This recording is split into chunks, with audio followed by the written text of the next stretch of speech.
and welcome to yet another episode of the Semicast. This is episode 18. We're legal and we can drink. And that's what we're going to do this episode. I'm going to drink, and Anthony's going to explain to me why he now has to compete with David Boreanaz for the affections of his wife. I'm drinking water at the moment, so I don't know. Maybe I'm wasting the fact that I'm 18 now. So you're keeping your Should I go out and get something you. harder? Or? No, I just figured that, we're 18. We can do all the crazy shit you used to do when you're 18. And then figure out there's a reason why people tell you not to do that shit. Yeah, you can drink those Tropicana goon bags and just have a serious think about your life. I don't think we even drank the Tropicana goon bags when we were 18. We were already much more advanced than that. Oh, yeah? What was your drink of choice when you were 18? There was a lot of cheap vodka. Well, Well, I kind of started off on Jim Beam, and then I kind of muddled my way through to Maker's Mark, sort of stopping by Grant's for a little while, sort of various other whiskies. Maker's Mark's still pretty good, isn't it? Yeah, I think so. I mean, it's like the Crown Lager of whiskies. I might be upsetting people saying this. And then I kind of made my way to beer and then made my own beer, and then the rest just is history. Kind of stopped drinking. Well, I've got myself a whiskey. It's a Lafroig, some type of Scotch whiskey, and it comes with a little swing tag on the bottle that allows you to claim. You're drinking that right now. I'm drinking it right now. But it comes with a little swing tag on the bottle that lets you claim your own patch of Lafroig Scottish land. And I was thinking maybe I should claim it in behalf of Semi-Informatic. Yeah, we've got a headquarters in Scotland. Yeah, so then we can go stand in that 1 foot by 1 foot square patch of land and do a podcast from there. If we did that, Scotch. Could we incorporate there if their tax laws are more sort of favourable? Yeah, potentially. Cool. I'm sure that the tax laws in Scotland are fine. Yeah. I was reading just before that apparently Stephen Fry is up on charges in Scotland for blasphemy because he said some not nice stuff about God. And apparently there's a law in Scotland where you're not allowed to do that. And so they're bringing him up on, apparently it's a defamation law. So I'm not sure how you can actually defame someone who doesn't exist. But I'm sure... Who's going to defend God? I don't know. Is he going to hire like Maurice Blackburn or some like ambulance chasing Dennis Denudo from the castle? Who was the one who did O.J. Simpson? Can't remember. I'm sure that there was a glove involved. Yeah. Yeah, I don't know. Maybe it's the Pope's job to just show up in court and be the defendant for God. That would be awesome. But I would pay to see that televised. And then you could get Hugh Laurie to defend Stephen Fry. And then you've got... Laurie and Fry versus the Pope and God. Fantastic. I'd probably still put my money on Laurie and Fry. Yeah, me too. But anyway. You wanted to talk about David Boreanaz, Yeah, did David you? Boreanaz. Angel. Or The Bones Man. Or the other... What else has he been in? Well, apparently he's doing a pilot for TV, he told my wife. Navy SEALs or something like that. Yeah. Hoping it gets picked up. So your wife won a competition. He seems to have been perennially employed. To have tea with David Boreanaz. Tea and socks, apparently. Tea and socks. Did they exchange socks, or did he give her some socks? Or socks something apparently else? We're waiting on some socks because they were left back at the hotel that day. But the deal is Hang on a second. Wait a second. There's like hotels and your wife and David Boreanaz. This is going down a well I'm not even sure you can recover from. But okay, try it. Let's go. Let's see how this ends up. So his character on Bones apparently wears sort of interesting socks. Right, okay. And so the producers of the TV show leaned fucking hard into this. Yep. With shots of him with his feet up on the desk, not wearing any shoes. Yeah. And so the raffle at Supernova was that you would win afternoon tea with David Boreanaz, and he would bring a pair of not worn socks. He saves all those for the vending machines in Japan. Yes, that were the same as the ones that his character wears in Bones. Right. Does he wear different coloured on different weird socks every episode? Is that the thing? Or is it just the one pair of socks? I don't watch television. Okay. Because I recently bought my own pair of socks. Actually, I got rid of all of my socks and just restarted with just 30 pairs of the same black sock because I didn't want to have to deal with the different types of socks, different thicknesses and colours. So now I just have to reach randomly in and pick out 2 socks, and I know that they're exactly the same. I would encourage you to go back to your previous sock behaviour. Yeah, really? Why? Because I have lymphedema in my feet, which means that I wear compression socks, and they're all black, and they're all the same, and I miss being able to pick and choose my socks. But it just gives me more time in the morning. And it does, but you have to think about those of us who have had socks taken from us. Okay. What if you just had all different coloured socks, or what if we made coloured lymphedema socks and they were all different colours, Well, but they were all exactly the same thickness. So therefore, you could still reach in, grab 2 pairs of socks, and they would, for all intents and purposes, be different socks but the same because they're the same thickness. I don't think that there's a business case for making coloured socks. They come in like old lady skin coloured and black. So that was an easy choice for me. All right, fair enough. So go out and get yourself some coloured socks. I'll throw my 30 pairs of socks out and get coloured ones. So how was the tea? Start again. They just had like a selection of cakes and things like that. My wife had a chai latte because that's what she drinks. Yep. Because she doesn't like coffee, but she likes the idea of a coffee. She likes the warm drink when everyone else is drinking a warm drink. Yeah. And she doesn't want to have to go the hot chocolate route all the time. Apparently, David Boreanaz drinks tea. Okay. Does he drink it with a saucer? And things like that. And with his little pinky out? I want to know all the gruesome tea details. Well, I don't know all the details. What, you didn't ask? That wasn't the first question? Like grilling her on how David Boreanaz takes his tea? No. With milk or cream? Biscuits? Generally, when she comes back from the conventions, it's late at night, and I have to pick her up from like before 24-hour public transport. It was like, this is the last train, so you better be on it. Yeah. So usually I'm quite tired myself and not able to do it. She came home she went to another convention yesterday, which was called All Hell Breaks Loose, which is about the TV show Supernatural. Didn't win any raffles or afternoon teas with strange men. Okay, fair enough. But she did get back to Greensboro Station at like 11:30 or something. Okay. So now... At my advanced age, I am in bed by that stage. Right. So now whenever you bring your wife tea, are you just thinking in the back of your mind that you have to live up to or be better than David Boreanaz? Can you... I actually had an idea, but we have to be quiet because she listens to the podcast. All right, we'll just talk really quietly. But I thought the next time I bring her tea, I should just be wearing a David Boreanaz mask. Oh, and are you going to dress all in black with like the long trench coat so that you look like Angel?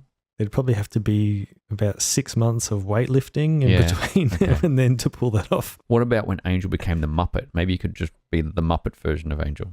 I'm not familiar with that. So there was a demon on Angel that would turn everyone into Muppets, and Angel was a Muppet. Right. He still had the same voice, but he was a Jim Henson character shop Muppet for the whole episode, and he carried a sword. Is that your wife's favourite episode ever? Could have been, actually. She's a big fan of Angel and a big fan of Muppets, so, you know. Yeah, that's like worlds colliding. Yeah. All right, well, maybe you should make that. I can actually probably make you that David Boreanaz mask at work. I can print it out on some A3 paper and cut it out and cut some eye holes in it and deliver it to you. So it's all ready for you. Okay. And then it's all, I reckon it's going to almost already be ready. I can have it done tomorrow, and then this podcast will go up on Wednesday. And if you do that on the Tuesday, then she'll be none the wiser. Okay, let's do it. And then from then on... I just have to figure out a way to have a video camera running while... Yeah. And then from then on, just like wear it when you wake up in the morning in bed and she comes out of the shower and you just lay in there with the David Boreanaz mask. Hiding under the blankets. Fantastic. Oh. What if she showed up to play like board games with us and we were just all wearing them?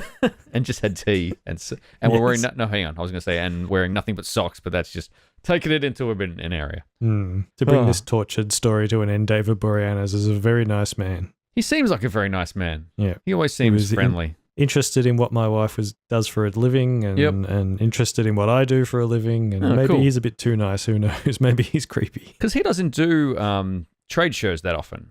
But no, he does the odd one, I think. I was wondering, like, if you're a celebrity at that level and you met a lot of your fans often, how would you go about just talking bullshit to strangers that you don't know or you don't even know anything about them? You would have to be quite personable as a person and not be just a grumpy ass shit. I think there's grades. There's the people who don't do conventions who would struggle at stuff like that. Like my brother went backstage when he was a teenager to meet the Tea Party, the band. Yeah. And he said they were terrible. They were either drugged up or showing no interest or whatsoever. But I think if you do these things often enough, you kind of come up with a routine for these things. Like you ask the person about their job and their family and how the thing's been lately. And yeah. So, I mean, I guess those type of people have to go to a lot of parties and things anyway. So they have to be able to make small talk pretty easily. And just asking about jobs and family and where you're from. And sorry, sir, how do you spell your name? Oh, John. Oh, no worries. Thanks. I have this terrible thing where people tell me their names and it just flies directly out of my head. I have exactly the same thing. And it's because I don't use anyone's name in conversation. I don't say, No. so Anthony, how are you? I go, hey, how's it going? And no. David Boreanaz seems to be, I've just looked him up, he seems to be more concerned with television than he is with movies. He's been in movies, but sort of none that sort of, I guess, have really... he's been in a romantic comedy or something, hasn't he? He tried to corner that market for a while. Maybe, I don't know. He's been in one of the Crow movies, one of the... Well, that's not a romantic comedy. Maybe it is. Maybe it was the second one. Well, there's a bunch of here that have romantic comedy-like names, but it's too much work just to click on them. So what's a good romantic comedy name that hasn't been used? Oh, Love and Sensibility? Something. Well, that's just Sense and Sensibility with a different... That's all they first do word. with romantic comedies. They just take a name and put love in it. You're just stealing names from... Who was Sense and Sensibility? It'd be I like can't remember. Star Love, A New Love. The Lovepire Strikes Back. It's easy. Return of the Love Eye. Oh, no, that one didn't work. Star Love, huh? That's the best you can come up with your fancy marketing, bro. Yeah. Harry Potter and the Love Stone. Right. Harry Potter and the... Sense and Sensibility is a novel by Jane Austen, apparently. It is. Well, it is, but... What's the Sense and Zombies? What was didn't they do a zombie one? Oh, that's Pride and Prejudice and Zombies. That's the one. Is that by Jane I've Austen as well? No, not the zombie version, but I think the original one, Pride and Prejudice. I've actually read Pride and Prejudice. Really? How was it? Yeah, it was all right. I got angry at the same main character that everybody else gets angry at. Why do they get angry at it? Is it just because she's badly written or because she's a dick? No, she makes poor decisions. Right. Well, that's kind of par and that... parcel for a character in a book, isn't it? You have to let somebody be the idiot that you go, no, what are you doing? Stop. Yeah. See, in Pride and Prejudice, it's not so much about a series of poor decisions. It's about two people who will clearly want to be together but can't because of the way that society worked in the day. Okay. And then somebody rewrote it, adding zombies to that. Fair enough. Are all of Jane Austen's books like two words, like Pride and Prejudice and Sense and Sensibility and no. Gull and Gullibility? There's a book called Emma, which is one word. All right, okay. But she did do, Sense Emma and Sensibility, Emancipation. Pride and Prejudice, Mansfield Park, which I have, but I have not read because I did one of those Facebook quizzes and which, like, Jane Austen character are you most like? And it said I was someone from Mansfield Park. I said I haven't read that one, so maybe I'll read that one. You couldn't have just looked it up on Wikipedia and saved yourself the trouble? Well, you know, it wasn't, like, these books aren't hard to read and they're not especially long, so. Okay. I was having a conversation with my wife today because we were driving out to Wallen to go to a christening. Yeah, to go to a christening. Really? That's where my family lives. Is it? Well, do they live in an estate in Wallen, like one of the newer areas? Yeah. So my family, on my mother's side, lives in has a farm there, and they're not real happy about the whole estate Wallen Oh, thing. right, okay. It's the other side of the tracks, the gentrified area of Wallen. Yeah, gentrified if you mean haven't really had gas for that long because it's only just been recently connected. Oh, right, okay. So previous to that, it was just boiling your own water for hot water and stuff like that? And mostly electricity, and I think they had gas bottles. Oh, okay.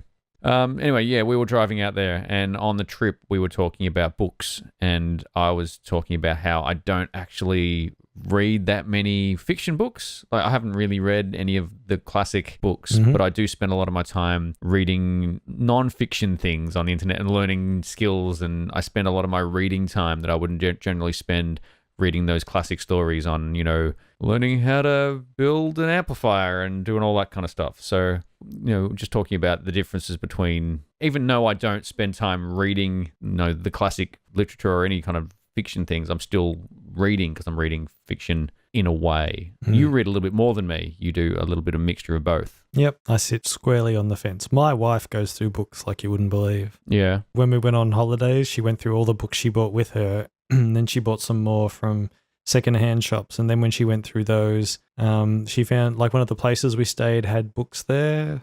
So she took one of their books and left one of hers. Oh, right, okay. And you're only away for like 2 weeks. Yeah. You would have had to have had a whole nother suitcase for books. Yeah. She was reading a lot of, what are they? Mills and Boon. Oh, really? Yeah. Just because that's all these houses had. They, right. Like for guys, they had sports biographies. Oh, yeah. You would have been into that. They had Mills and Boon. But they weren't just any Mills and Boon. They were a particular imprint for Mills and Boon called Super Romance. Ooh. Was that with superheroes? Is that like Batman and stuff? Unless superheroes are like cowboys and things like that are on the front. I saw a book in a bookstore that had a cowboy on the front and it had Boomstick. And I'm pretty sure that wasn't a romance novel. Or it could have been. No. That title can go either way, I think. Or even an Evil Dead reference. Could have been. Could have been. Yeah. So that's what I've been spending my day in the car talking about literature or the lack of literature in my life. I think one of the things I really like reading is Hunter S. Thompson, and that's kind of a mixture between non-fiction and fiction, and it's kind of non-fiction with a fiction slant to it, I suppose. He tends to editorialize things and tell a bit more of a story. Yeah, the best ever interview I ever saw with Hunter S. Thompson was when he was following a politician around during his campaign. Yep. And he asked him to comment on a rumor that he was addicted to this drug. And it turns out that Hunter S. Thompson started the rumor.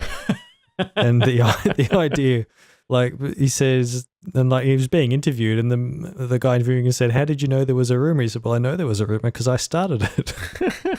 This guy lost. Hunter S. Thompson could have affected the election by doing this. Yeah, I should actually read that book. I think it's called Fear and Loathing on the Campaign Trail. It's a bunch of articles he did while he was at Rolling Stone following the campaign trail around. I've got it, but I haven't read it. I've read the Hells Angels book, which is kind of a good read if you're into the Hells Angels or the goings-on of the Hells Angels. And I think he just The only one I've read is Fear and Loathing in Las Vegas. Oh, yeah. That's a good one. At the end of the Hells Angels book, he gets beaten up by the Hells Angels because they think he's been knocking on them for something, but he hadn't been. Right. Yeah, it's cool. All right. Well, what else have you been doing this week? Anything interesting, or have you been playing some games? I've been playing some games. We both got into PlayerUnknown's Battleground. We did. The early access PlayerUnknown's Battleground. It's on Steam. Dealing with mostly, I'm going to say 10 to 14-year-old boys who have... It's kind of interesting, right? Because we had heard that... So this game has voice chat, and it's a game where you're dropped on an island with 100 other people and the last person standing wins. But you can only hear what other people say through their microphone if they're close to you. Yes. And since everybody starts in the same area, people just use it to just shout the worst crap they can think of. Yeah, yeah. And so the other night, I had a young kid who was obviously, 10 to 12 maybe. Yep. But he mentally hadn't moved on to that point where he was trying to think of the worst thing that was possible. He was just shouting swear words because that's all he had to him. That's as far as he'd gone in his journey, and he hadn't moved on to how do I say something that's worse than this. How do I say something that's going to intellectually cut someone down? Yeah, he's just shouting swear words. Yeah. So PlayerUnknown is a game, it's kind of, I think there have been similar mods done to Arma where it's 100 players maximum, I think, and you're all inside a plane at the start of the game and you're flying over a body of land and you jump out of the plane with a parachute, you dive down to, you aim it somewhere on the ground. Mm-hmm. The aim is to get down to as low as you can or get down to the ground first. And at this point, you don't have anything. You've got clothes and sometimes you don't have clothes, depending on the model. And you have to find everything on the ground. So, I always aim for a house. I go into a house and I try to look for armor, weapons, ammo, just anything, a backpack, because right at the start you can't carry very many things, and it's a survival until there's the last person standing. The last person standing wins a chicken dinner. Fantastic. I hadn't known what people won yet. Winner, chicken dinner. It's a really engaging, tense game that I didn't really expect it to be, because I'm not super a fan of deathmatch style games. I quite like Titanfall recently, but not traditionally, haven't played them. But this is a lot more slow paced, I guess. There's a lot more tension, and the tension only ramps up the longer you have been in the game. So I've landed and I've gotten to houses and I've found a t-shirt and some ammo but no guns. And I'm like, oh shit, I have to go to another house. So I've run to another house and found a helmet and like maybe a pistol. I'm like, well, this isn't going to do it all. And you can either find a really good weapon straight off. I actually went into a house yesterday and found 3 shotguns. So I was like, okay, I've got my choice of 3 shotguns. I was happy then. And yeah, it's just the aim of the game is to survive and to be the last person. And what happens is the map slowly shrinks so that there's a circle on the map and it says you've got 2 minutes to get to the designated area, and then there's a blue line, and the blue line will shrink down and meet the little white line designated area where you have to be, and then it kind of starts over again, and the map just gets smaller and smaller and smaller and smaller, and those who are left outside die and have to go away, and those are in have to battle for their lives. And occasionally they just bomb areas of the map. Yeah. Yeah, I've been in one of the... I was trying to figure out, do you get bombed if you're inside a building? I'm not sure. I've never been bombed. I have been inside a building when there has been a little red mark to say you are about to be bombed. And I'm like, shit. So I just ran outside the house, just outside the area, and hid until it was time. How are you going in the game? I've made it into top 15, mostly by finding an area or finding a building that only has one door and very few windows and just pointing a shotgun at the door and saying, let's see how this goes. Yeah, I did the same thing. That was the building where I had to run out because it was being bombed, Yep. but it was close to the center of the circle. So after that, I just ran back in. I just went and laid down in some trees. Yeah. I did the same thing. I got to top 10 using that strategy, and it was just, it was a house, and the front door lined up perfectly with the staircase. So I sat on the staircase with my shotgun pointed at the front door, and I killed 6 people who were just minding their own business coming through the front door, and a shotgun blast at that close range does some pretty good damage. And then I would just collect all the stuff that they dropped and have more ammo and more guns and more armor, and then do it all again. And I ended up dying because one of the final circles was just outside my house, so I had to get out of my house, and I was running to the other area, and I got pegged in the back. Right. So are bodies persistent in that game? No, they vanish. Do they stick around? See, they should be persistent. Stay, though. So if you see a crate, that's where a body has been. Right. Because if I saw a building with 6 people in a pile at the front of the front door, I'm not going anywhere near that front door. Yeah. I made a conscious effort to stay well enough that they had to walk just into the house, so that when I shot them, they would fall inside the house and their crate would fall inside the house. And then I would just walk to the front door, close the front door again, and just wait. Because the doors don't actually automatically close in that game. So all the doors of houses are shut right at the very start. So if you show up to a house and there's a door open, panic sets in because you don't know whether the person in there has been in there for 30 minutes or you don't know if they've only just ran in there. So there's a lot of tension going into a house that the door has already opened. So I tend to like closing the doors behind me. Yeah. I usually avoid houses where the door's open. Okay. And I've had instances where I walked into a house at the start of the game and the only weapon is a sickle. And it's like, okay, so it begins then. Yes, it's like, this has just become a melee game. Yes. I saw someone get punched to death the other day as well. Oh, really? I tried to jump out of the plane early, actually, and it usually works, but this time a whole bunch of people jumped out with me, and I'm thinking, watching them come down, I'm thinking, shit, there's only a few buildings here. So I steered myself towards a garden shed, and there was a sickle in there, and it's like, right, okay. We're going gardening. That's how this goes then, is it? I tend to aim for roughly the middle of the map and just choose a house there and try to get out of the plane as soon as I can. I see 2 possible strategies. There's jump in the middle and try and control the middle. Yep. Or there is stay on the outskirts and hope that everybody's moving towards the middle. And when that blue line reaches you and says you got to move, you move at the last possible minute. Yeah. That blue line's pretty quick though. I've been running to the designated area and that blue line has beaten me and passed me. So you can't run faster than the line. What happens if it passes you? You just die straight away? I actually don't know because the blue line passed me and then somebody ran over me with a car. So I'm yet to know exactly what happened. So I got doubly killed. Right. So my wife's interested in playing this too. So maybe we can form a 3-player team. You can form groups in there. And I think you are matched with other groups in this game. Last night I got to the final 3. It got down to this really tiny area and I was in a house just outside the area again.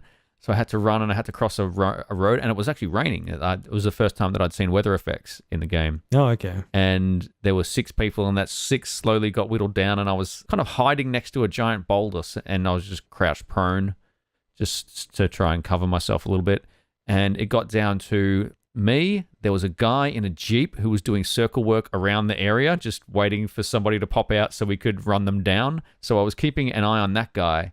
And he stopped to get out of his car. So I got up and started to edge towards him. And then somebody pegged me in the back again. So I managed to not even win that one. I was so close. I thought I had that guy, but didn't.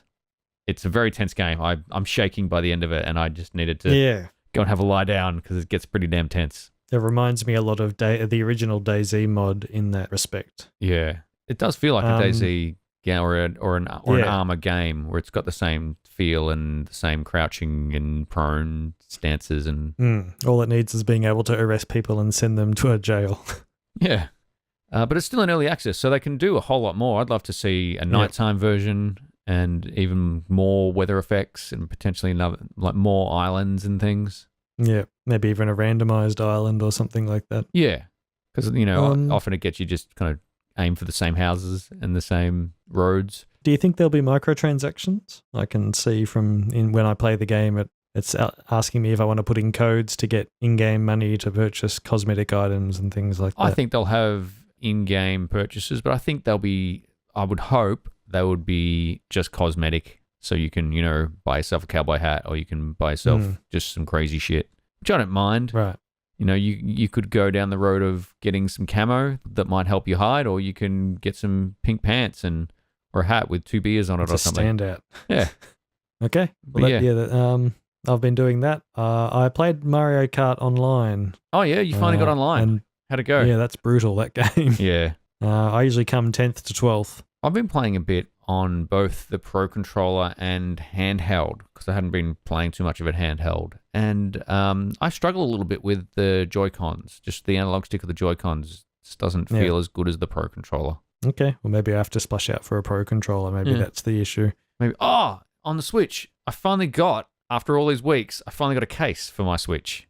Oh, well done. They're finally back in stock, the official Nintendo cases, which was good. Do we think we're calling this console a success at this point, or is it still too early to tell? I don't know. It's kind of a little bit too early to tell, but I mean, they've sold maybe 3 million of them worldwide, 3 and a bit million worldwide, which is a pretty fair effort. Yeah. But I mean, by the same token, PlayerUnknown's Battleground has sold over 2 million copies, so who knows? And that's just some weird ass early access game on PC. Well, actually, it's not that weird. It's kind of like the commercial version of a weird armor mod. Like if you look at things like Altus Life, like the last time I played Altus Life, I managed to pick enough apples to afford a quad bike. So that's bought a how quad I pay bike. for my quad bikes. Yeah, that's right. I picked apples and sold them, and I could afford a quad bike. Yeah. So I decided I would drive out to this place and try to deliver a package to somebody because the game has in-game package deliveries. So while I was driving along, I just hear bang, and my quad bike stops. And all these guys who are players come out from behind buildings, and they're just yelling at me to get on the ground, and I'm yelling, I don't know the key to get on the ground. I don't speak your language. What so do you they mean tell me the key to get on the ground. So I get on the ground, and they handcuff me, and they ransack my quad bike, which has like 3 or 4 apples in it. At which point they say, we are so sorry, and they fix my quad bike because they broke it when they blew it up. Then they said, look, you've got 30 seconds to get out of here. So they're kind thieves, which is nice. Yeah. That was probably one of the more interesting interactions I had in weird-ass armor mods. Yeah. But yeah, back on the Switch, I think I would call it a success. I mean, they can't make them fast enough. They released another batch of Switches for the Mario Kart release, and I think they're potentially pretty close to being sold out of those as well. So, yeah. Well, I'm wondering if it's only the US that's having supply issues. Like, Australia, it seems to be you can get a Switch as long as you're okay with the grey one. Yeah, which I was. That's the one I wanted. Yeah, but I'm not sure if it's sold out or anything like that. Yeah. But it seems to be completely sold out in the US. Yeah, but I mean, I would consider it a pretty good console, a pretty successful console that people are interested in. Did you see that they're making yellow Joy-Cons you can buy? Some fluorescent yellow ones for when ARMS comes out. Yeah, I'm not just sure what you've always how wanted. I feel about ARMS. What, ARMS or yellow Joy-Cons? I got well into time trials because I figured out power sliding, and now I just power slide everywhere. Oh, time trials in Mario Kart. Yeah. And so I'm just trying to figure, like I sit there and I look at I play through the map, and then I figure out if I can do one of those really awesome power slides where you just power slide around a hairpin turn. Yep. You just hold it down for 20 seconds or something. You're just sliding around and get around up to your pink sparks. Yeah.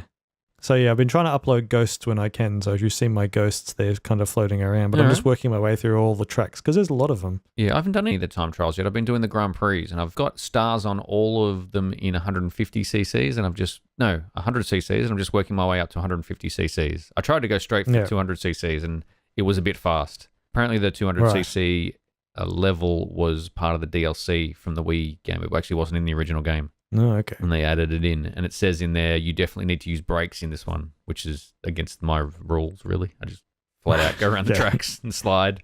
That's not really working on that level. So yeah, that's pretty much all I've been done. I found an interesting video where they took the Mad Max Fury Road trailer and turned it into Mario Kart because that's exactly what playing Mario Kart online feels like. Oh, yeah. It's good if you're in the front almost, and it's good if you're in the back. But if you're in the middle, you just get pelted with everything. Red shells, people with stars, the little chompy things. You go quickly from 2nd to 12th. Yeah. And then you just hope that you're going to be the one who gets something good to get you up closer. Yeah. So other than that, I played a little bit of Sniper Elite 3, which is it's an older game, but it was on sale because Sniper Elite 4 just came out. This seems to be the thing with Sniper Elite is that I buy the last to most recent version because it's on sale when the new one comes out. Yep. And so you just kind of, it's almost like Thief, but if you just had a sniper rifle, or like a Splinter Cell if you had a sniper rifle. Just sneaking around. Yeah, like you've got objectives and you sneak around and you can still sort of like melee people and distract them and things like that. Yep. You've got a regular gun for when things go bad, but it's all about the sniping in that it sort of models bullet drop and stuff like that. Yep.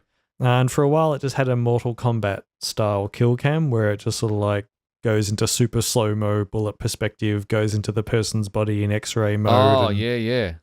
Shows all of the destruction that you do. Yeah, I found that a little bit harsh in Mortal Kombat X. It was just a little bit, it went on a little bit too long. Yeah, so I turned this off after 3 of them because you didn't want to see it was just your bullet penetrating somebody's testicles and shattering their pelvis. Yeah, it's just hugely distracting to the game because I'm shooting that gun a lot and I don't want to have to stop playing for 20 seconds every time to watch someone get shot. It's like, I'm the one doing the shooting. I'm pretty sure I know what's going to happen to them. Yeah. You don't want to watch the bullet in slow motion pierce the arteries and shatter some ribs and exit the other side of their body. Yeah. So other than that, just today, like every couple of months, Dave, I get the itch. Oh, yeah. I get an itch too. Yeah, what's your itch for? I don't know, but I'm solving it right now with the drink of whiskey, so you keep going. And I'll just dull my itch. I get the Elite Dangerous itch where I just want to get a ship together, make it jump as far as possible and just head out and see what's out there. It's just the unknown of space that draws you. Yep. I'm trying to find, because like the one way you can make money in the game is just to explore, and different types of planets based on their usefulness are worth different types of amounts. And the biggest and best ones are Earth-like water planets. Because they have the most resources.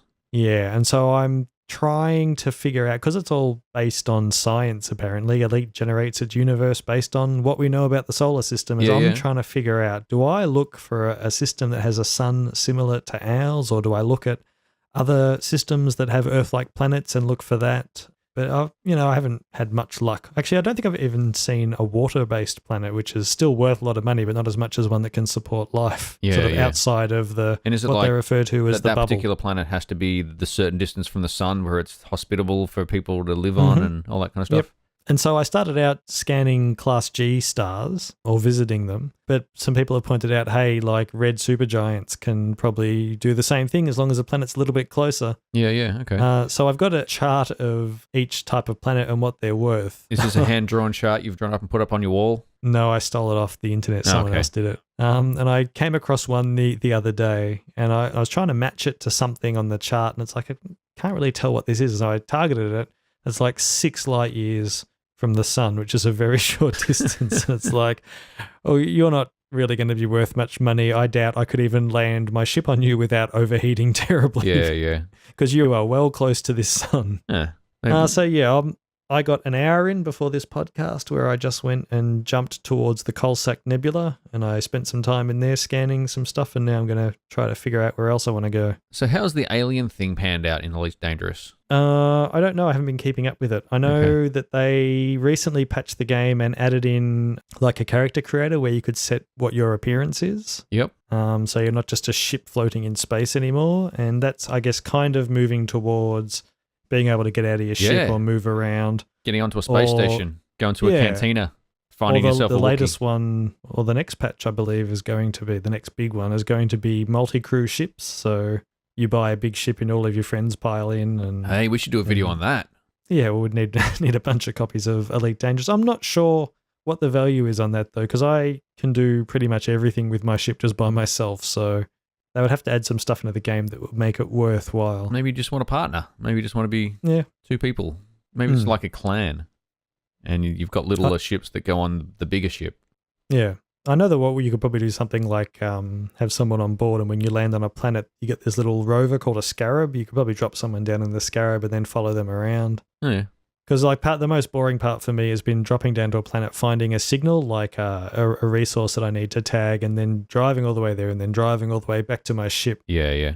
There was one time where I drove far enough away that I lost radar contact with my ship, and I'm on a planet in a vehicle with limited fuel. I have no idea where my ship is. But I found out that there's this button you can press where your ship comes to you, and it's the most freaking majestic thing I've ever seen. It is like just over the hill, this huge ship just rises up and just like autopilots towards you. It was amazing. Cresting over the horizon. Yeah. It's not until you get out in the scarab that you realize that, hey, these things we're flying are actually quite big. That's good. Have you got your HOTAS set up? I have got my HOTAS set up. It's sitting next to me right now. Does it work in Elite Dangerous? Is that what you use for flying around? Yeah. No, I bought this for Elite Dangerous. Oh, okay. I would buy a VR headset as well if they weren't so damn expensive. Can you use your DK2 Oculus with it? I only have a DK1, so no. Okay. Oh, get yourself a track IR and a cap. Oh, I've thought about it set up so much. Just set up some reflectors and stick them on your forehead. You don't even need a cap. I actually made my own track IR. Oh, right, okay. But it didn't work that well. Probably because of my soldering skills, I would say. Yeah, your soldering skills are all right. You've made some stuff before. I have, but they're not fantastic. Yeah. It was a time where we had a rice cooker, and the cheap rice cookers, what goes wrong with them most often is the thermal fuse in them goes. Mm. And so it's easy to replace, but you just kind of have to peel back some shielding and then clip off the old thermal fuse and recrimp on another one and thermal shielding over the top. And when I was done, I looked at the job that I did. I thought to myself, would I be happy with my loved ones using this electrical appliance that I have fixed? And considering it was a $10 rice cooker from Kmart, I went, nah, let's just get a better one. Throw it out and buy a new one. Yep. It's like, nope, that soldering iron didn't work. Yep. I have no desire to electrocute my family. Yeah. Well, at least you made the right choice, maybe. Yep. So last but not least, Strafe comes out on Monday. We've been playing it. I think we should, by the time this podcast up, we should be out of embargo, so you should be able to talk freely about it. Yeah, well, I can talk freely about it. We just can't post videos on the internet. Okay, fair enough. Yeah, that's not a bad game. I struggled at the start until I picked a gun from the starting lineup that I liked, which is the railgun. Yep. And it turns out that makes terribly boring videos to watch. So give us an overview before you go into too deep about what Strafe is. So Strafe is a roguelike first-person shooter where you move through 12 levels, 3 sets of 4. Yep. And it behaves a lot like Spelunky in that once you die, there's no save game. You go back to the start, and it randomizes everything, and off you go again. Mm. So that's kind of like the roguelike element of it. And it kind of plays a bit like a 90s shooter. Yeah, it's got that sort of 90s affectation to it where like there's a tutorial with a woman who's dressed sort of somewhat suggestively. Suggestively for the 80s. Yeah, and she's giving you your orientation for being a scrapper. That's the story, is that you're a scrapper and you're going to be boarding these ships and scrapping what you can and getting money for it. There's a bunch of weird Easter eggs in there for other indie games. I've managed to find myself playing a Luftrausers themed version of Wolfenstein at one stage. Oh, funny. That'd be really fun, actually. I've got Luftrausers, but the music's great. Luftrausers or Strafe? Luftrausers. Yeah, no, I've got it as well, and I really like it. I've considered doing a couple of videos, but I think I had OBS had trouble capturing that one. Oh, okay. So when you get to the end of a set of levels, there's a teleporter there, and by sort of slowly bringing pieces to build it, you can then start 3 levels ahead of the starting level in the same way that you can unlock shortcuts in Spelunky. So they definitely seem to have been cribbing the Spelunky book on this one. At the start, I was kind of not sure, but then through playing enough of it for a review, I figured out what they were doing and went, I don't mind this. So after we finished our marathon day yesterday, putting the review together, I went and played more Strafe. Oh, good. That's good. There you go. At least it's got some staying power then. Yeah, it's not bad at all. It's fun. You should get your wife onto it and see if she can put her Spelunky skills to use. in a first-person She's not really shooter. a big first-person shooter person. Oh, right, okay. It's a pretty fast game too. Yeah, I've offered her Borderlands a couple of times to go through in co-op, but she said no. Well, not even the bad Borderlands games. I think the embargo's 11 o'clock Monday, so after that we should have a review up. Yeah, we should. We've also got another video up as well, talking just our first looks at the game. Yeah. Looks fun. I think I might it's pick not it up. bad. There's not any sort of multiplayer either. There's like a horde mode, and coming after releases like a speed run and a daily challenge. Yeah, I was going to say it seems to be the type of game that would go pretty well with a daily challenge mode where you can compete with your friends that way rather than having to build a whole multiplayer element to it. Yeah, well, that's pretty much all I've been playing this week. Cool. Well, I haven't been playing that much else. Basically, some Mario Kart and some PlayerUnknown's Battlegrounds, and just stressing out in PlayerUnknown's Battlegrounds and then being all shaky and just, I'm going to go have a lie down. Yeah. But yeah, my I best. can't remember what game it was where I used to get that. Yeah. Oh, Hitman. That's what it used to be. Yeah. Haven't heard anything recently about Season 2 of Hitman. No, there was a patch the other day, but I didn't look at what it did. There was another elusive target the other day as well. Oh, okay. I also kind of fell off the elusive target bandwagon. It's been a while. Mostly because I wanted to record them for the site, but my CPU isn't strong enough. So Yeah. I think I recorded one, and then I've just been too busy with other good things. I think if there hadn't been so many other great games out this year, I think Hitman would have stuck around a little bit longer. But, I'm definitely buying Season 2, though. Oh, yeah. It's a great game. Hopefully they can add something to it without breaking it to make it even better. Yeah.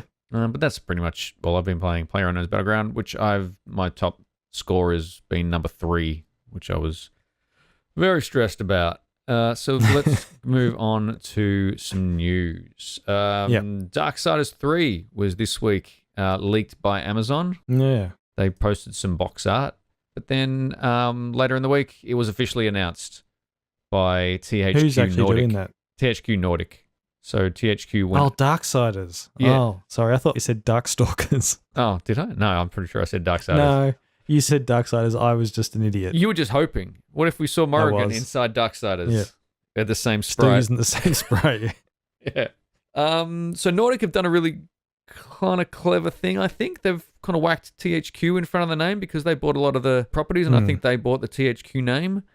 So because THQ published Darksiders originally, they're bringing out the new one. And I'm thinking at some point maybe Nordic might go away and they might just become THQ again. Right.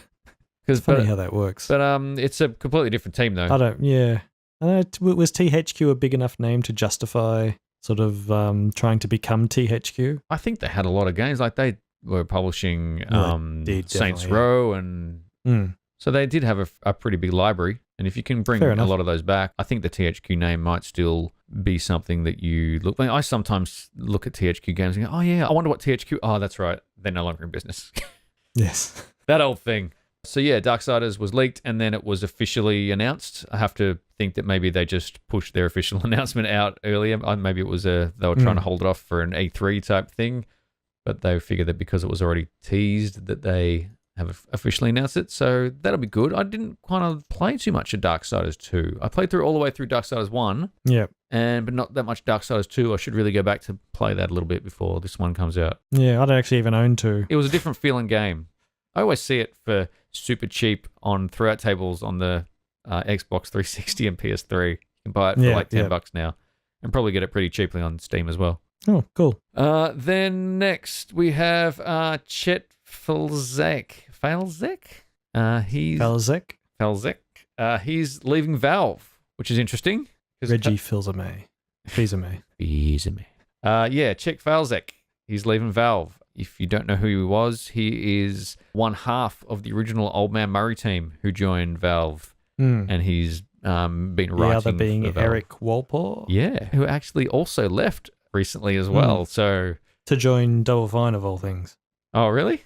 So there's no chance because Eric Walpole was at Double Fine. He wrote on the original Psychonauts, and then he left to join Valve, and then has obviously come back to write on Psychonauts too. Okay, so no chance of Old Man Murray returning with the two of them now. I think those two guys will probably want to do something new rather than revisit Old Man Murray. True.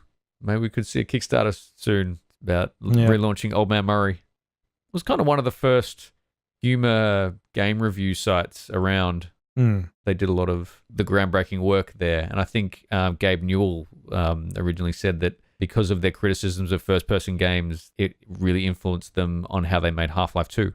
So, well, it can't have been too much because literally the first thing you see when you get off the train is a crate. Have to have crates. Yeah. Old Man Murray, I kind of compartmentalize into the time in my life when I was big into the Something Awful forums. Yeah. There was a really interesting article on that the other day where they talked to Lotax and some of the writers and sort of how it's sort of risen and fallen. Yep. And Lotax says the reason why everything is bad today is because everybody is out there trying to give the consuming public what they want. Yep. He says, I'm not trying to do that. I'm trying to give them what I want. Yeah. He's just trying to amuse himself. Yeah. And look, so that's a really good way of going about it. Yeah, and look, some of the best art and some of the best groundbreaking things haven't come because, like, oh, do you wonder if these people will like this? It's like, I really like this and I think this needs to exist. And then other people see that and appreciate it and think the same way. Yeah.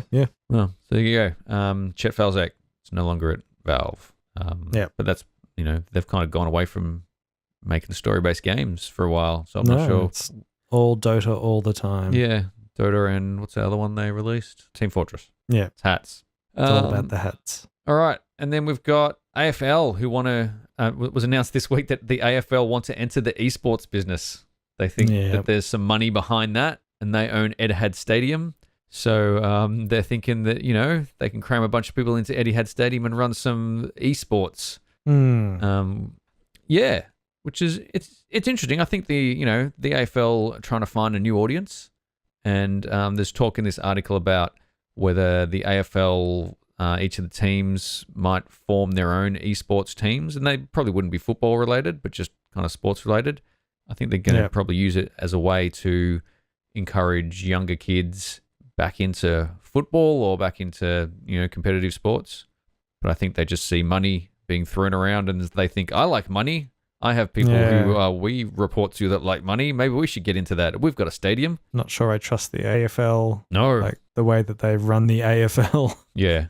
Sort of, I'm not really a big sports person, so it's difficult for me to sort of criticize them, but I just don't think they would have the best interests of the fledgling esports scene at heart. No, absolutely not. And, from the esports side, and this is my opinion, and it's always been my opinion of esports, I think esports should distance itself as far as it can away from actual sports because it's not a physical team sport. I'm so sick of seeing esport photos of esport teams and they're all got their arms crossed like they're footballers and they're back to back and they're wearing their, spandex tops that wick sweat away with the team sponsored logos. It's like, you don't need to wear those. You don't see chess people wearing those. You basically find your own niche. Yeah, sure, call it esport or sure, call it competitive gaming or whatever. But, you don't have to dress like a sports person. You're not a sports person. Make it something else. There's a reason why people don't like sports and don't just go down that road. There's my soapbox. Yep. So, look for the AFL trying to get some of your esports money.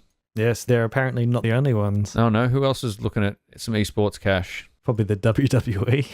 Yeah, so WWE are teaming up with Rocket League, but we kind of don't know what it's for yet. I originally thought it was going to be a WWE Crush Hour car pack because, someone needs Stone Cold Steve Austin's monster truck and stuff like that. Yeah. But I'm not sure whether it's going to be more than that. It seems to be more than that. I think so is it to promote Backlash or Payback? It seems to be. One of their pay-per-views? The Rocket League tweet included or retweeted or sent a link for the Backlash event. So okay. Don't know. It's what's going to happen May 21st. Okay. Well, that's not that far away. Two cars wrestling each other in the ring. Okay. Because there have been a lot of cars in WWE history. There's been Stone Cold Steve Austin's beer truck. There's been Kurt Angle's milk van. That's where I was going to straight after that. Right. There's The Undertaker's motorcycle. There's Eddie Guerrero's lowriders. There's been a bunch of limos that have been smashed up. There's ambulances. I'm sure The Undertaker has had a hearse at some point. Yeah. There's been a monster truck. I think Stone Cold Steve Austin did have a monster truck. And actually, I think Hulk Hogan had a monster truck and The Giant had a monster truck as well. Right. There you go. Plenty of fertile ground there. Yeah. I played a bit of Rocket League. It's a free weekend this weekend, and I loaded it up to see if I would get into it. Yeah. And yeah, kinda. Maybe not enough to actually spend money on it. I think it's one of those games you have to spend a lot of time to get really good at. Yeah. My son's quite good at it. Way better than I am. Somebody in the Rocket League WWE tweet has posted a picture or an animated GIF of broken Matt Hardy saying "wonderful." They would probably have a fire truck with a giant ladder on the top of it that Jeff Hardy could jump off the top. Fair enough. All right. Let's go on to the next little bit of news, which is something about Steam. Steam gift changes. Yeah, you were talking to me about this during the week. Do you want to take this one? Yeah, they're making it so that, say that you live in a country that has cheap games and I live in Australia, a country that doesn't have cheap games. I live in Australia. I have expensive games. Don't. Do you have cheap games where you live? Yeah, let's say that I do. Can you send me one of your cheap games and I'll pay the cheap price? Not anymore. What? Not if the price difference is more than 10%. But it is, and money doesn't mean anything because it's all on the same digital server. How come you cannot send me the game? Because Valve said so. Oh, right. Okay. Gabe Newell 316. So yeah, they're sort of just further restricting what you can and can't do as far as trading games around on Steam goes. Trying to circumvent the system between Australia and the US or the UK and the US or wherever the cheap games are at. Yeah.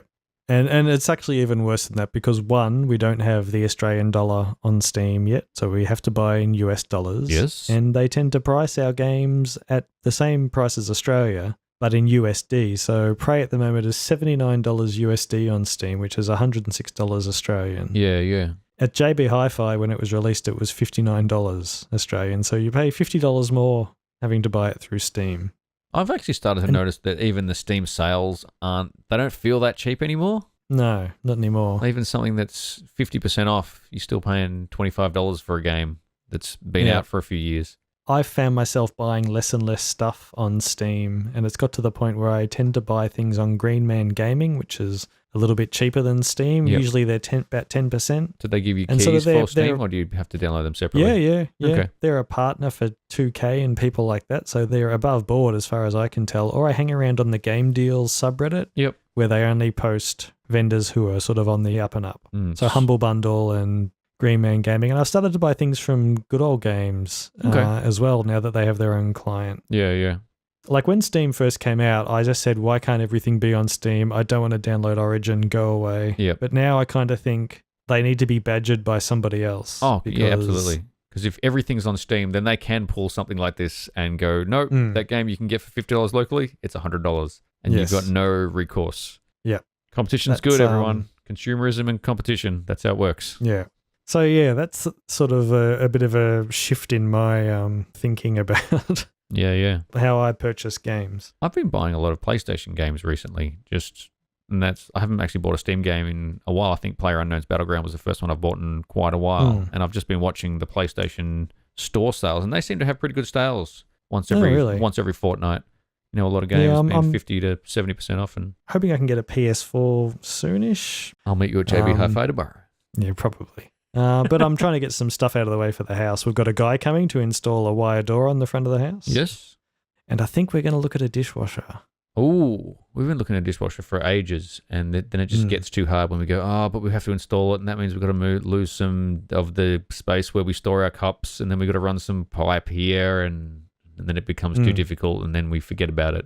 It kind of goes in flows, and then once a year we go back to let's just get a dishwasher, and then it goes in cycles. I've already got all the pipes and everything in the space for it, so all I need to do is just do it. I've always said your pipe is ready. My pipe is ready. It's loaded, ready for a dishwasher. It is. Humble Monthly Bundle came out a couple of days ago. All right, so you're into, is this month 3 of your Humble Monthly Bundle? Month 3. Yep, and this month I didn't have any of the games on it, so that's good. I said to my wife, "You're going to see that I've got a lot more games on Steam because my library's shared with her." Like I didn't go out and spend a lot of money. The monthly bundle just dropped. Somebody just came around to the house and they dropped off a pile of games, and I've just plugged them into Steam. It's fine. Yes, it's all good. So the reason why we haven't been doing Midnight Game Club is because I have to chauffeur her to and from the train station for convention. So next week on Midnight Game Club, we might do a Humble Monthly Bundle if everything is going well. Yeah, so what did you get this month? Dirt Dirt Rally and Inside were the 2 feature games, and I don't own either of those. Then the games are This Is the Police. That sounds like a great game. It's a good title. Yeah, it's weird because it seems to be some kind of management game, but it's sort of really compellingly presented in kind of like... You remember the game Another World? No. In DOSCO, it's kind of like there's no black outlines to everything. It's kind of like everything is made out of cut out pieces of paper. Oh, wait, maybe yes. Yeah. That's, yep, another one I'm thinking of. I'm looking at a screenshot. And you play a police chief who's being forced out by the mayor of the town, but you've got 180 days left in office, and you have to make sure that everything stays on the up and up for the next 180 days. And so you've got police you can trust and police you can't trust, but they get tired and they have vices and things like that. I haven't gotten too far into it. I've really only just played the quite lengthy intro sequence where you have to go through your retirement press conference and answer questions. And for everyone down the bottom, there's just, I don't care as one of the options. So you just slammed on that button the whole time? I don't care. I'm quitting. I think I said it once. Yeah. But it just looks like I had written it off as like, this just looks like some crapware. But no, it looks interesting. Okay. Undertale, which everybody seems to love and I've never played. Yeah, I've heard a lot of good stuff about Undertale. That was the one in the list I saw. I'm like, okay. I actually don't have that one. There's a game called Metrico Plus, which is a side-scrolling platformer where you climb and jump around infographics, like bar charts and things like that. And so how you move through the world affects things. So if you're trying to jump up a series, you're trying to jump a series of bar charts, and the bars may get higher when you're moving to the right, but not if you're jumping. So you might run to the left a lot and not jump, but then run to the right and jump a lot. And then the bar doesn't go up very high, so you can jump on it and then jump to the next one. And does it cause the chart to change values? Yes. It'd actually be really good, and I'm not actually sure if this is what the game is. So if I'm saying that this is going to be really cool and giving you an example, and then that's what the game is actually about, just let me know. But if it was a game inside spreadsheets of Excel and you were jumping like that and you were changing the bar graphs, but then you were causing companies to go in and out of business because you were causing their bottom line to go out of business. Oh, it's going to the red because someone jumped on my chart. It seems a little bit trippy. It's like a bunch of data analysts drop some mushrooms and like there's like mountains and line graphs growing and falling in the background as you run around. Okay. Yeah, cool. Yeah, it's a little bit out there. It's still weird and fun. Mm.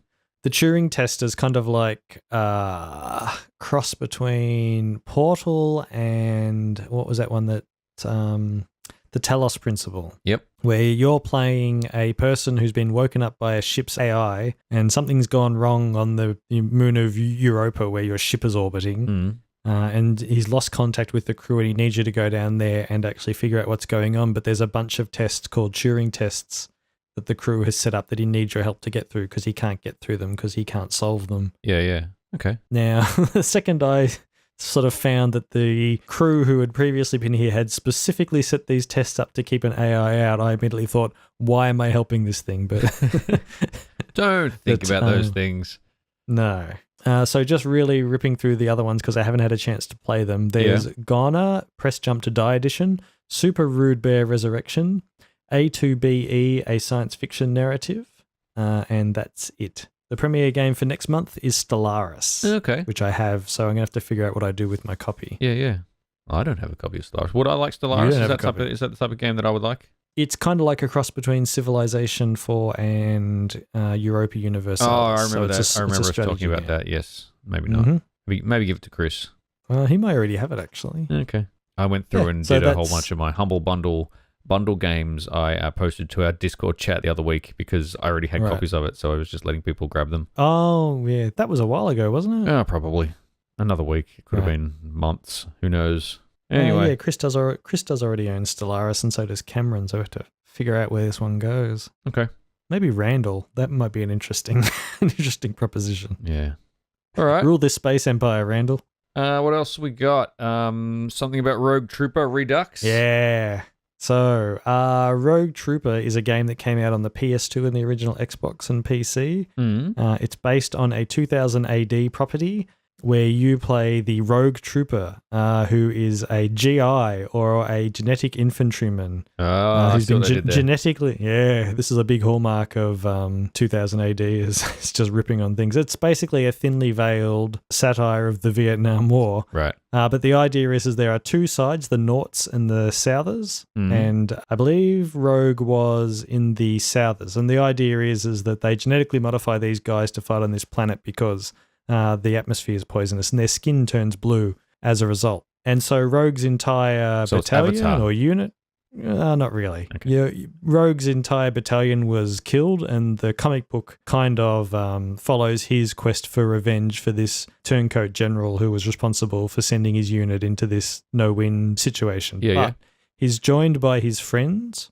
Now, all the GIs have these little chips in their brain, so when his friends died, he took the chips out and he kind of carries them around, and they kind of slot into his helmet and his gun and his kit bag. So he can set his gun up and it will shoot at people by itself because it's sort of inhabited by the chip-based spirit of one of his friends and things like that. Okay. Yeah. So the thing is that they are doing a Redux version. They are remaking the game for modern systems. Oh, cool. And it was a fun game when I played it, so I'm looking forward to it. Okay. Me getting well deep into Rogue Trooper lore on the podcast. Yeah. Well, maybe we can talk a little bit more about that in the future when it actually comes out and we actually see the fruits of their labor. There will definitely be a video on that when it comes out. All right. Well, that's it for news. So let's move on to a little segment that we call Letting Off Steam.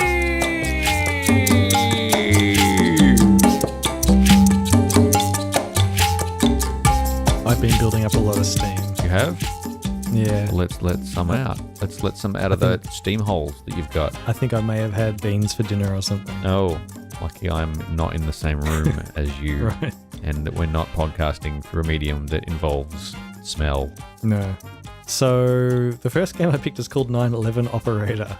I only noticed it because it was getting lots of sales on Steam, but it appears like there's like voice acted phone calls in this game where you have to give the right advice to people who are having the worst day of their life. And apparently some of it's quite like hard hitting. A guy finds his daughter who's had a drug overdose and he keeps saying that she's cold. And oh, right, okay. But it also gives you complete control over like staffing decisions for the police force. Yeah. And things like that. So it's just kind of weird. Okay. So the first review is from Hightower, not the Police Academy Hightower, I would imagine. They should make a Police Academy game. Yeah, negative review is 0.7 hours, and he says, 30 minutes in, I felt like I almost needed to call 911 for myself. I thought I was dying of boredom. Oh, okay, harsh. But maybe not. So to give you a better idea of what the game actually is like, we have a positive review from Kurobo, who has 8.2 hours, and he says, I maintain a fully staffed police helicopter that I use to pull over speeders and write parking tickets in a timely fashion. I have a bicycle cop who I pay every day to ride around uselessly with his 2 dogs. I'm going to make him the first responder for the next gang fight that breaks out. Come to think of it, I just want to arm all my cops with dogs instead of guns. Well, this game will let you do it. I'm interested now. Is this the type of game that just lets you do weird, like just fuck around stuff? Oh no. It seems to be, well, from kind of what you're saying, it seems to be trying to take itself seriously at least, but maybe it does enable a fair amount of dickery. Yes. Right, so the next game I picked was Jedi Knight Dark Forces 2 because we had the May the 4th recently. Yeah. I remember this game. Yeah, so this was an interesting game because, like, Dark Forces came out and, like, everyone had always said, oh, we want Doom but with Star Wars, and this was actually Doom but with Star Wars. I played that originally on my Mac, on an Apple 6100. Yes. It was a kind of, I think, a little bit more of a hit than LucasArts was expecting. So when they came to the sequel, which they wanted to feature Jedis, the game's actually called Jedi Knight, but they sort of tagged Dark Forces 2 on the end. Yep. And it was weird. It had FMV movies of actors in it that you played in the game. Yeah. So I picked a positive review from Private Derek with 0.6 hours. There's a lot of people with a very small amount of time in this game. Since I don't have Windows 95 anymore, the game doesn't work, but I can still hear the audio, and it sure does sound like a good game. 10 out of 10 great Star Wars sound software. So yeah, I think it has a bit of problems running on modern systems, and I don't think any effort's been made to improve that. Okay. I think you can get it working if you sort of work sort of hard enough. Yep. So now a negative review from unidentified Lasercat with 0.1 hours, which may be the least amount of time we've ever seen on letting off Steam. Yeah. And he I'm said, interested to see what the review is of the opening scene where it says, this uses speed tree. the opening 5 minutes of the game, apparently. He says, since it doesn't work, I wanted to write a bad review for this game. Steam said I had to play for at least 5 minutes to review it, so I went through 5 minutes of a crashing game to spread the word of this nonsense. Remember my sacrifice.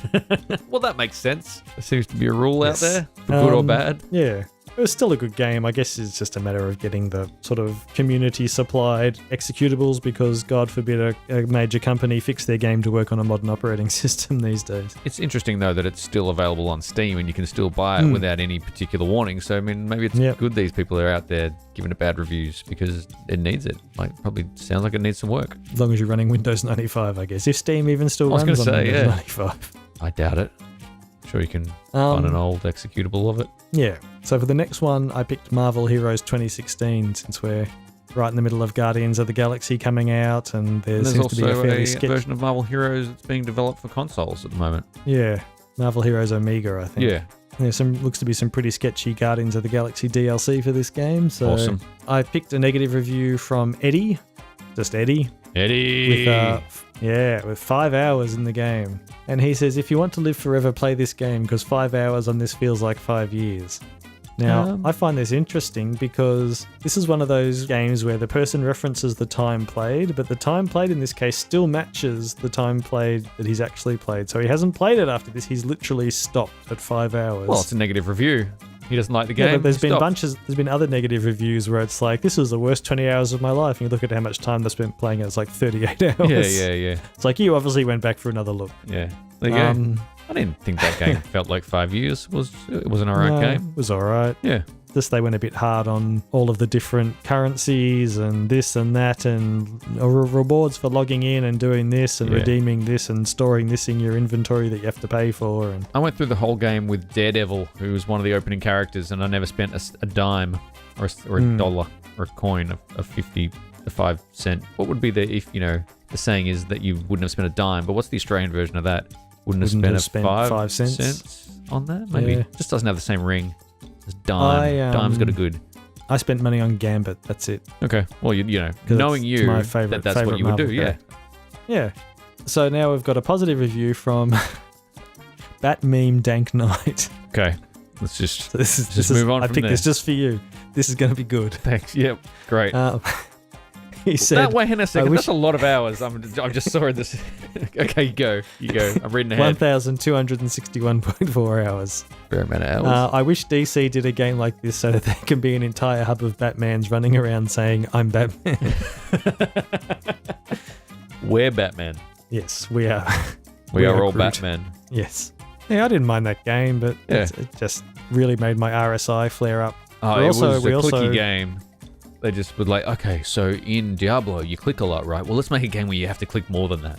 Well, this was David, what was his name? He actually worked on Diablo 2, the guy who was responsible for this. Oh, right. That makes sense. So him and the guys who did Torchlight were the sort of the principals for Blizzard North. Yeah, right. David Brevik, that's right. Okay. But we're going into letting off Steam overtime now. Ooh, OT. Because I have just noticed in the Steam popular new releases, yes, Porno Studio Tycoon. Amazing, lay it on us. What have you got? I couldn't find any good negative reviews. Describe the game slow. Describe the game. I don't know. There's a lot of videos. There's ice cream. And I'll go like this. There's some condoms with like extra large written on them. And you can shoot movies. And there's a world map with like, I don't know, casino tokens on it. There doesn't appear to be any nudity, although the tycoon in the title is made to look like boobs. So there you go. Great. Amazing. So the only review I'm going to read out is a positive review from Alien Cat with 0.2 hours on record, who says, how do I hide this game from my Steam profile? Oh, you and that's can't. it for letting off Steam. Porno Studio Tycoon. $14.57 US, if anyone wants it. Look at that. They have made the logo into boobs. But I'm surprised that they actually went with 3 boobs, though. Yeah, I know. That's like some Total Recall reference or something. Yeah, I don't know. All right. So, yeah. I noticed that just before the podcast started. No, it's just like one of those what moments. Yeah, cool. And I was just going to read the tags that because apparently you can add your own tag into it. It's got sexual content, simulation. I thought it said stimulation. Indie, nudity, management, economy, mature, psychological horror, movies, female protagonist, and family friendly. So someone's been adding their own tags into there. There you go. I just remembered something. I did a video for the Turing test that I haven't posted yet, and it kind of made me think about the ways in which people put things in like movies and games for like artistic purposes, but they're not just how things work.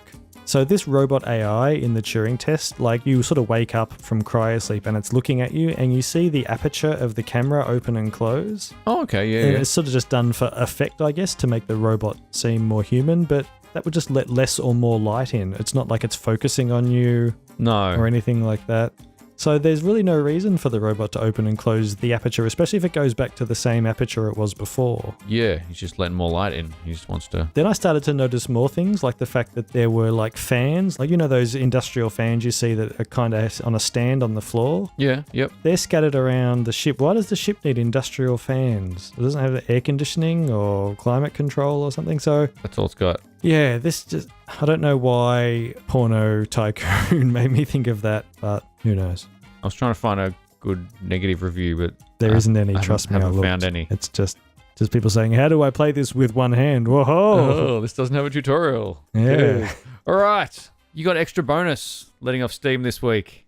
And we're going to move into Fully Informatic. Yeah. And this is a Fully Informatic, not something that happened on the podcast, but it actually happened during the week when I was posting out the information of the podcast, and then I incorrectly referred to the Disney Afternoon Collection as the Capcom Afternoon Collection, which got us thinking about what exactly a Capcom Afternoon Collection would entail. And it's probably a lot of Street Fighter, maybe Street Fighter 2. Probably.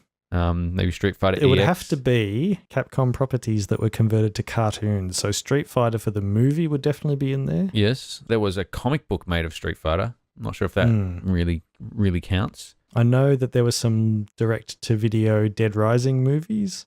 So maybe those. There was Devil May Cry Capcom? Yes. Felt like Capcom. There was a comic made of that, but I don't believe there was any TV series. Devil May Cry sounds like there may have been an anime, doesn't there? Yeah. That's the type of thing that you would anime up, isn't it? Yeah. And, you know, other places could have afternoon collections as well. Now, I wrote a couple down, and I regret the first two, but I'm jumping straight to WWE Afternoon Connection. Afternoon Collection. Well, originally, the first WWE, it was WWF back then, the first TV cartoon that I remember watching when I was young was Hulk Hogan's Rock and Roll Wrestling. And it had Wendy Richter and Hulk Hogan and Captain Lou Albano and the Junkyard Dog. And they went and did a whole bunch of stuff that I can't remember. And I think, what else have they had? I think they've had something recently where they're doing Scooby-Doo with WWE characters. Of course. Because, you know, John Cena's helping Scooby and the gang solve some crimes. Yeah. Well, I think at one point even The Undertaker was helping the Scooby Of course he gang was. solve some I'm sure Vince was in there helping as well. Actually, I think he was. All right. I saw a trailer for it. It's like, what the hell is this? And I'm sure they've done some other things. Now, they said they had problems getting The Undertaker to record audio for wrestling games because for the Midway WWF WrestleMania. Yeah. So how do you get him to record Scooby-Doo then? I think... Or have times changed as The Undertaker? I think maybe times have changed. He's a little bit older. He's not just going to be the one who's not going to go on unless he's had a bottle of whiskey to drink. Right. He could have mellowed a little bit by now. Although weirdly, The Undertaker's never really done an interview. I think he's kept his mystique by never... Although I did see him doing like a Conan O'Brien type show. Like maybe it was The Late Show with David Letterman or something. He was on that many, many years ago. I think it was in the 90s though when he wasn't doing the Dead Man. Right. Anyway. There is actually a Devil May Cry anime. All right, that's in the Capcom Afternoon Collection. There you go. Don't know what else, but you know. Do you make a fighting game that is like Capcom versus WWE? Oh, that'd be a great game. It's built for it. They've already got special moves. And if you go back to that Midway WWF WrestleMania game, that was kind of meant to look a little bit like Mortal Kombat. So I think The Undertaker actually had some projectile moves that he would shoot flames and stuff out of his hands and things. Right. So, they've already tried. And there was that game on iOS, which was the WWE fighting game, where they had Brock Lesnar as, they kind of had like the regular Brock Lesnar, but then they also had Lumberjack Brock Lesnar, and he had a beard and he had an axe and stuff, and they had the Big Show, and he had a regular Big Show, but then he had this other version, and it was a really bad fighting game. They had, what's the guy who said yes a lot? Oh, Daniel Bryan. Daniel Bryan, he was in it as well, and he had his yes version, and then he had his evil no version as well. All right, well, there you go. Full Informatic. Make sure you get the right words when you're tweeting to people about a podcast that you want to announce. Yeah. We're going to move on to the new segment, which is Grand Theft Auto 5 still in Australia's top 10 selling games of the week, where we find out whether the long-time standing Grand Theft Auto 5, which has been in Australia's top 10 games selling of the week for as long as I've been looking at them. Every week they email me out, and every week I look, and I don't care about any of the other games on there. I don't care about any of the new releases, just whether Grand Theft Auto 5 is still in that list. All right, Anthony. Yeah. Homemade drum rolls. Is Grand Theft Auto 5 one of Australia's top-selling games of the week ending May 4th, 2017? You're damn right it is. Yes! All right, let's move on to emails. We should. It's a double email where it's about, look, to be honest, it fits in Fully Informatic more than anything. This person's not emailing in to Lord Praise on us at all. This person's emailing us in to correct some of the shit that we said that was incorrect. Our very own fact checker. Yeah, we do. So here it is. Hi, guys. David has never been to Marysville. He has, however, been to Malawa. I was there. Great cheese, Malawa. Not Marysville. Buy a map. Look out the window while I'm driving. While I'm nitpicking, Anthony, about a fortnight ago, you used the word emancipated to describe bodies that were found after being locked away for ages. I think emaciated is the word you were after. Love your work, guys. David's wife. I think it's emaciated, isn't it? Yes, what did I say? Emaciated? Emaciated is the right word. Right. She's just going to correct me on that. See, I was right because what I was talking about was bodies that have been legally freed from their parents and are their own body now. Oh, okay. Yeah, I was wrong. It's fine. All right. Don't do that. I have to live with it. Correction all the time. Let me be wrong. No, my wife does listen to the podcast and she does correct me on just should I say. And most of the time I go, I can't remember saying any of that. I was just, these words just came out of my mouth. And so that's the funny thing about all of this is that we were fans of people who do stuff like this for a while before doing this. Yeah. And, you're sort of not really ready for the fact that you will say things and then not remember saying them, or you will play games and not remember playing them. Yeah. Because there's just that much to do. Yeah. You find out that you store that much stuff in your brain. Like, I actually remember us doing the first episode and I was just thinking, this is just going to go terribly and then we're just never going to talk about it again. And then we did it and I was like, hey, we actually have some shit to talk about. We've actually got stories and we actually have played games and we've got opinions and it all kind of came out well. So we just kept on doing it. So yes, there have been times when I've been going over the podcast, just, editing, taking out little clicks and coughs and things. And I've laughed out loud at stuff that we've said because we're pretty dumb. We amuse ourselves. There you go. Emails, kind of half Fully Informatic. Thank you for correcting me. I'm sure I'll be corrected again next week when this one comes out about something or other. Maybe we should just try to we should just try to slip things in that are obviously wrong. Like the blue boat. The what? It's a term that apparently in advertising, if you're trying to get an idea through, but clients generally like to have opinions on things. And there was a creative director once who knew that their client had the urge to make changes. Like to have opinions on something, or like to, in each job, find something that they could just add to. So in all the creatives that they put forward, he would always just put a blue boat in them. And then the client would just kind of say, why is there a blue boat? Why don't we just take the blue boat out? So then the advertising agency got what they wanted, and the client was able to feel like that they made a change by taking out something that shouldn't have been there anyway.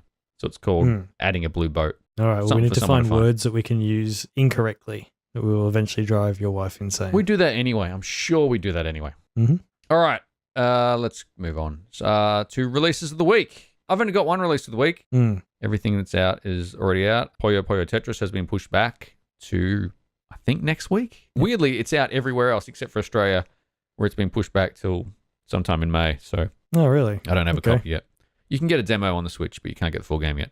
All right. But cool. What is coming to the Switch is Garou Mark of the Wolves. So this is your quest to own it on all possible platforms. Yeah, this will be like the 12th version of this game that I own on various platforms. I'm never more than 3 feet away from being able to play it. Right. The only thing with this one is it doesn't have online play. So they've taken it out, which is probably not bad. Is that really better? No, because they had the shit online play on there anyway. So unless they're going to put the GGPO, which I got right this time, they might as well just not put it in. So, it's fine. GOGGO. GGPO. There you go. Yes. That's the only release of the week. No, hang on. There's another release of the week. Prey. Strafe. Yeah, there's Strafe. And there's also Prey. Okay. Which I'm probably going to buy on Green Man Gaming because fuck paying $79 US for it. All right. So there you go. We started off with just one and we've got 3. Go out and buy some games. Almost like boobs on that logo. Yes, we've got extra weirdly and they look weird. What's coming up on the site? Let's get us out of here. Oh, there's going to be a Strafe review. Yeah, you've been furiously editing a Strafe review together. Oh, you've been furiously composing an intro for me as well. Yeah, I did a nice little intro. I spent some time in After Effects. Yeah, we know now why people don't do these things. Like, there's not so much long-form reviewing going around because it's actually quite time-consuming. It takes a while to do. It takes a while to craft and to get your thoughts together. And even above that, then you got to go and shoot video for all the bits and pieces that, make your point. But I think somebody says, go and find blood splattering over acid for me. Yeah. I was like, all right. I actually tried to do that again today and I couldn't get it to work. Oh, really? Well, lucky you could get it to work last night. So we're lucky. I also recorded videos for, in no particular order, Cosmic Star, Heroine, Kingdom New Lands, Metrico, and the Turing test. So one of those will probably go up this week. I'm not sure which one yet. Cool. And hopefully my internet will hold together again for some more Friday Night Fights. We got to play Waku Waku 7 and eventually it worked. And eventually it wasn't just a picture of my head and no video.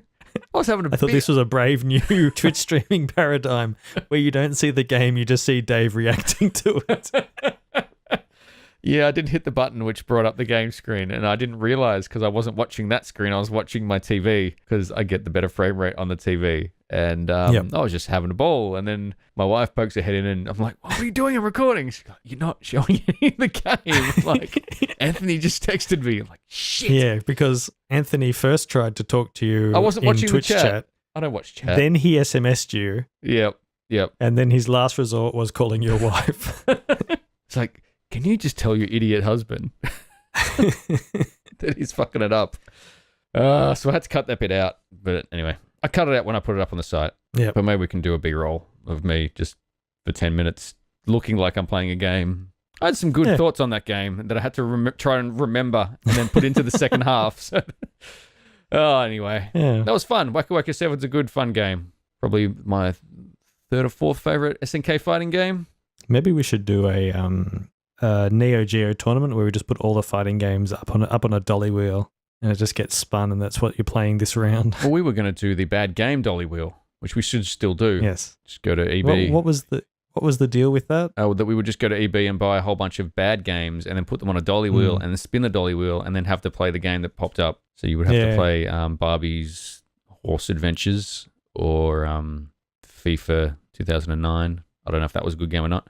No. But just alleviate EB games of all their shit console games. What would be better is if we could buy one, but it has to be like a story-based game, and then we live stream marathoning that game to completion. Yeah, okay. We can maybe do that for a charity stream. That can be our thing. Instead of Desert Bus, it's Wheel of Games. Fantastic. All right. Well, that's it. I think that's all that's coming up on the site. Look for all those things. Some of those videos we'll probably post next week or the week after because we probably won't have enough time to post them all. Thank you very much for listening. If you have any questions or comments, please send them to semicast@semi-informatic.com. We'll read anything you send us out on the air.